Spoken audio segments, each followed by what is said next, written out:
Don't make a sound, Ellie. Not one sound. Marcus Webb's voice is barely above a whisper, but it cuts through the Tennessee night like a blade. Calvin stops breathing. He is crouched behind the tall grass at the edge of the field, fingers curled into the dirt, eyes wide and unblinking. The full moon hangs overhead like a witness that cannot look away. And what it illuminates makes Calvin's stomach drop straight through the earth. Marcus is digging. Not planting, not fixing a fence post. Digging. Deep, deliberate, grave-sized digging. And Ellie is standing right beside the hole, watching him with empty eyes and loose arms, like a woman who has already made peace with something Calvin cannot yet name. Marcus, what is happening out there? Marcus mouths the words silently to himself, too terrified to speak them aloud. He knows Marcus Webb. Everybody in Hollow Creek knows Marcus Webb. Quiet man, hard worker, never raises his voice, never starts trouble, coaches Little League on Saturdays, fixes his neighbor's fences without being asked. And Ellie? Lord, everybody loves Ellie. She bakes lemon cake for the church potluck. She laughs so loud at her own jokes that strangers across the diner turn around and start laughing too, not even knowing why. She is warmth wrapped in a human being. But the woman standing at the edge of that hole tonight is not warm. She is something else entirely, something still, something wrong. Calvin had slipped out of his bedroom window 30 minutes ago for no good reason except that he is 13 and sleep never comes easy in summer. He had seen the light moving across the field from his window, a single flashlight cutting through the dark, and curiosity had pulled him like a fishhook. Now he crouches in the grass, regretting every decision that led him here, unable to move, unable to look away. Marcus stops digging. He straightens up, chest heaving, and looks at Ellie with eyes so full of pain it almost makes Calvin flinch from 20 feet away. "It's time," Marcus says quietly. Ellie nods once, slowly, like a puppet responding to a string only she can feel. And then she steps into the hole. "No!" Calvin claps both hands over his mouth, swallowing the word before it escapes. His whole body is shaking. Ellie does not climb down carefully. She does not hesitate or tremble or ask Marcus to reconsider. She simply descends, straight-backed, arms still at her sides, eyes forward, and stands in the pit like she was built for it. Marcus crouches at the edge, and for a long moment, he just looks at her. His jaw is tight. His eyes are wet. "Forgive me," he whispers.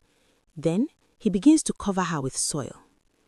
Calvin watches, paralyzed, as the dirt rises over Ellie's feet, her knees, her waist, her shoulders, until all that remains is the pale oval of her face staring up at the Tennessee sky. And even then, even with the earth swallowing her whole, Ellie does not scream. She does not beg. She closes her eyes gently, the way a child closes their eyes at bedtime. And then the last shovel of dirt falls, and she is gone. The field goes silent. Marcus drives the shovel into the fresh mound and bows his head. Calvin finally exhales, a long, ragged, silent breath. His legs are jelly. His thoughts are chaos. He tells himself to run, to go home, to climb back through his window and pull the blanket over his head and pretend this night never happened. But something holds him there. Some terrible, magnetic wrongness rising up from beneath that mound of earth. Because the soil is moving. Not settling the way loose dirt settles, moving, breathing, expanding and contracting like the chest of a sleeping giant. Calvin watches the mound pulse once, twice, and then, without warning, a hand bursts through the surface. But it is not Ellie's hand. Not exactly. The fingers are too long. The nails curve like talons. The skin is pale in a way that has nothing to do with moonlight. It claws up air once, grasping for nothing, and then pulls back underground. Calvin runs. He does not stop until he is back in his bedroom, back under his covers, heart slamming against his ribs like it wants out. He lies there staring at the ceiling, telling himself he imagined it, that the dark plays tricks, that Marcus Webb is the most decent man in Hollow Creek, and decent men do not bury their wives in the middle of the night. But the image will not leave him. That hand, those fingers, that terrible, patient stillness in Ellie's eyes. What he is about to discover will make the truth far worse than the nightmare. Morning comes slow and golden over Hollow Creek. Calvin drags himself to the kitchen, hollow-eyed and exhausted, and nearly chokes on his orange juice when he looks out the back window and sees Ellie Webb walking across her front porch, lemon cake in hand, waving cheerfully at passing neighbors like she did not spend the night buried alive in a field. He watches her for a long time. She laughs at something Mrs. Patterson says from across the fence. The sound carries, bright, warm, familiar. But it is just a half-second too late. They laugh, like an echo arriving after the sound that made it. Calvin is back at that field by sundown, and this time he is not alone. Boy, you better have a good reason for pulling me out here, Elder Ray mutters, swatting a mosquito from his forearm. At 71, Ray Calhoun is Hollow Creek's oldest resident, a retired school teacher with a white beard and sharp eyes that miss absolutely nothing. Calvin had gone to him because he had nobody else to go to, because what he witnessed last night is not something you bring to a parent, not something you call the sheriff about, not yet. I saw Marcus bury Ellie alive last night, Calvin said flatly, because there is no gentle way to say it. Elder Ray goes very still. Describe it, he said quietly, every detail. Calvin did. The shovel, the stillness, the way Ellie stepped into the hole without being asked, the way Marcus whispered, "Forgive me," the hand that burst through the surface with those impossible fingers. When Calvin finished, Elder Ray was quiet for a long, heavy moment. The crickets filled the silence. Somewhere far off, a dog barked twice and stopped. Lord have mercy, Elder Ray finally breathed. He looked at Calvin with eyes that have shifted from sharp to something older, something afraid. That man isn't burying his wife, son. He paused, and the pause stretched long enough to make Calvin's skin crawl. He is protecting her. From what? Calvin asked. Elder Ray looked out across the dark field towards the Webb farm. His voice drops to just above a whisper. From something that has been wearing her face. If you are enjoying this story, please give it a thumbs up and subscribe for more interesting stories. Something that has been wearing her face. Calvin repeats the word slowly, like he is tasting poison and cannot spit it out fast enough. Elder Ray, what does that mean? The old man does not answer immediately. He turns away from the field and walks to a nearby oak stump, lowering himself onto it with the careful deliberateness of a man carrying weight that has nothing to do with his age. He folds his hands together, stares at the ground, and when he finally looks up, his eyes carry something Calvin has never seen in them before. Fear. Sit down, son, Elder Ray says quietly. Calvin sits.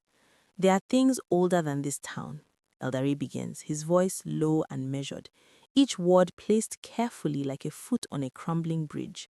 Older than Tennessee, older than anything your history books will ever teach you. Things that live in the spaces between what people see and what people refuse to see. He pauses. My grandmother called them hollow walkers, creatures that cannot survive in sunlight, not until they finish what they start. They find someone beloved, someone whose absence would break a community, and they begin to copy them. Calvin's mouth is dry. Copy them how? Everything, Elder Ray's jaw tightens. Voice, walk, memories, laugh, every detail absorbed over 7 nights. On the first night, the creature is clumsy, movement slightly off, reactions delayed. By the 3rd night, you would almost believe it. By the 7th sunrise, he stops, swallows. By the 7th sunrise, the copy is perfect. The real person is gone, dissolved, and the creature walks free in daylight forever, wearing that person's life like a suit. The crickets scream in the silence that follows. Ellie, Calvin whispers. Marcus must have realized what was happening before it completed. The burial, keeping her underground through the night, it delays the process. The creature cannot fully absorb what it cannot freely inhabit. Every night Marcus buries her, he steals back a few hours, slows the transformation. He looks at Calvin steadily. That man has been fighting something ancient and terrible, with nothing but a shovel and sheer love. Calvin stares at the dark outline of the Webb farmhouse across the field. A single light burns in the upstairs window. He thinks about Marcus's face at the edge of that grave, the wet eyes, the tight jaw, the whispered, "Forgive me," and something in his chest caves inward. How many nights? Calvin asks, though some cold, instinctive part of him already knows he does not want the answer. Elder Ray's expression confirms it. Tonight is the 6th night. Calvin cannot sleep. He lies on his back staring at the ceiling while the clock on his nightstand ticks toward midnight like a countdown to something irreversible. At 12:30, he gives up entirely, pulls on his shoes and slips out his window for the second night in a row. The field is quiet when he arrives. Too quiet.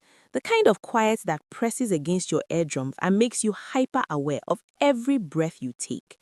Calvin crouches at his usual spot in the tall grass and watches Marcus work. The man moves faster tonight, desperate, the shovel biting into the earth with an urgency that was not there before. Ellie stands beside the hole, and Calvin studies her carefully this time, looking for what Elder Ray described. He finds it immediately. Her head turns toward the tree line, slowly, mechanically, like a security camera completing its sweep. Her blinking is wrong, too infrequent, too deliberate, and when Marcus says something softly to her, the smile that crosses her face arrives a full beat too late, like someone playing a piano with the lid closed. "Ellie," Calvin says suddenly, and her voice is Ellie's voice, same pitch, same Tennessee warmth, but the texture underneath is wrong, like someone playing a piano with the lid closed. "Ellie," she says suddenly, and her voice is Ellie's voice. Same pitch, same Tennessee warmth, but the texture underneath is wrong, like someone playing a piano with the lid closed. "It's getting stronger tonight. I can feel it pushing." She presses one hand flat against her own sternum. It knows what night this is. Marcus stops digging. He looks at her, and the pain on his face is catastrophic. "One more night," he says firmly. "I just need one more night." "You've been saying that," the thing wearing Ellie's face replies, and then it smiles, and the smile is just slightly too wide.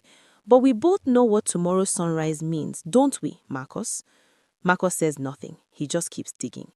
Calvin backs away slowly through the grass, turns and runs straight to Elder Ray's front porch, pounding on the door until the old man appears in his robe, looking startled and severe. Tonight is the 6th night. Tomorrow is the 7th sunrise. Elder Ray grabs his arm. "Come inside now." They sit at the kitchen table under a single hanging bulb, and Elder Ray tells Calvin the part of the story he left out earlier, the part he was hoping would not become relevant. "The creature cannot be destroyed after the 7th sunrise," Elder Ray says, wrapping both hands around a mug of coffee he is not drinking. "Once the transformation completes, it is permanent. Ellie is gone, and the creature walks free in daylight forever, wearing that person's life like a suit." He stops, looks at the table. But before the 7th sunrise, in those final hours, the creature can be stopped. Calvin waits. The body it is stealing must be destroyed before the transfer completes. Elder Ray says quietly, "The creature needs a living vessel to anchor itself. You remove the vessel." He doesn't finish the sentence. He doesn't need to. Calvin feels the words land in his stomach like stones dropped into still water. "He has to kill Ellie," Calvin says. The silence that follows is the loudest thing Calvin has ever heard. "Marcus has known this from the beginning," Elder Ray says finally. His voice is barely audible. Every night he buried her was not just delay. It was him holding on to the last hours he had with his wife before he had to make an impossible choice. Every shovel of dirt was a goodbye he was not ready to say. Calvin pushes back from the table. He's already moving toward the door. "Calvin," Elder Ray starts. He should not have to do it alone. Calvin walks out into the dark. The field is chaos when Calvin arrives. The mound is erupting. Soil flies in every direction as something beneath the surface thrashes with terrifying violence.